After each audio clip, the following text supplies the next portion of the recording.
Of a mother accused of cyberstalking her own daughter. The Michigan woman is now facing felony charges, and Trevor Alt is here with more. Trevor, the motive is still a mystery this morning. A mother catfished and cyberbullied her own daughter. Even when we realized that it wasn't a kid, we weren't expecting that it would be a parent. Kendra Licari secretly sent her daughter and her daughter's boyfriend thousands of hateful text messages for over 2 years. And as you can imagine, of course, Kendra's daughter was very much upset about this, wondering who was sending these awful messages to her and her boyfriend, and actually her friends as well.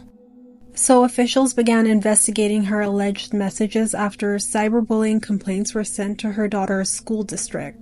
Kendra was also a girls' basketball coach at this time. So the mothers of these students initially helped the school district investigate these messages.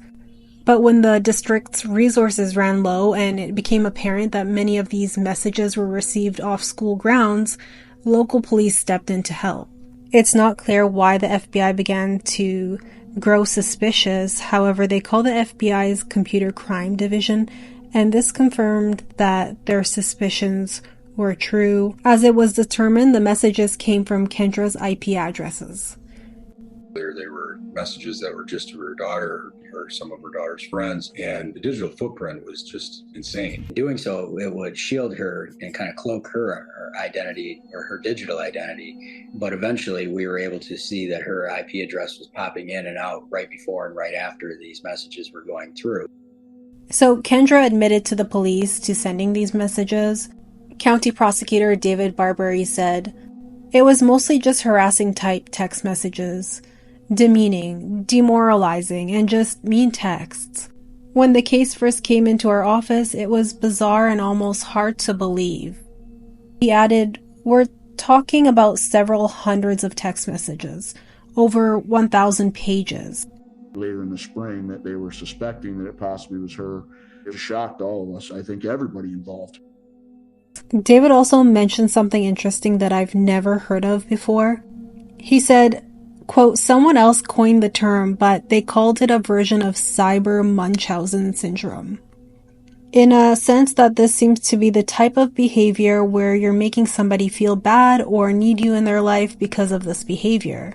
So in an odd way, it's similar to what, I don't know if I want to say similar, but to what Gypsy Rose's mom had, which was Munchausen by proxy, which is pretty much a fictitious disorder imposed by someone else. In this case, it was Gypsy Rose's mother.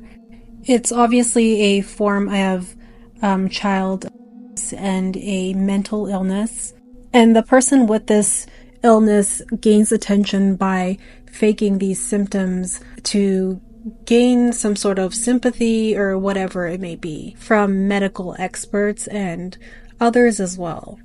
In this situation, I have no idea what her or Kendra's motive was.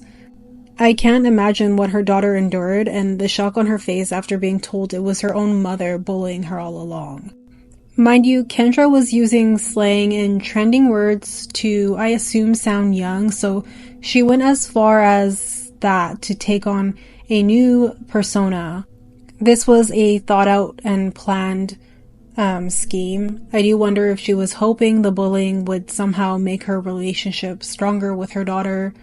But her fake online persona not only affected her daughter, but her daughter's friends as well, who she sent disturbing and hateful messages to.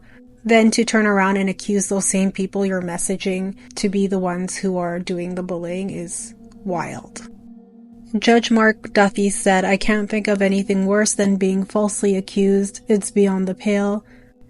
Judge Duffy also said that the contents included obnoxious doctored photographs and hate, but it's not clear what was in those messages. Kendra, 43 at the time, was charged with 2 counts of stalking a minor and 1 count of obstruction of justice, both felonies with a maximum of 5-year sentences. She was also charged with 2 counts of using a computer to commit a crime, a felony for which she could have received up to 10 years in prison for. Kendra used software that helped her hide her location and used multiple numbers with area codes. And then, as I mentioned earlier, she claimed it was her daughter's friends. Investigators compiled 349 pages of, quote, demeaning, demoralizing, and just mean texts. Kendra did plead guilty, saying she would take back everything. She cried when she told the judge she was sorry for the pain, hurt, and confusion her actions over a several-month period caused the victims, including a teen who she tried to blame for the scheme, her daughter and her husband.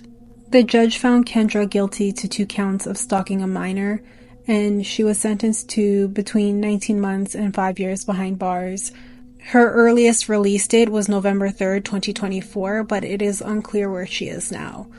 It looks like she is getting help for mental health issues, and the judge did say that he does sympathize with her for this, for her illness, and hopefully she gets the help that she needs while she's behind bars, and she learns a valuable lesson.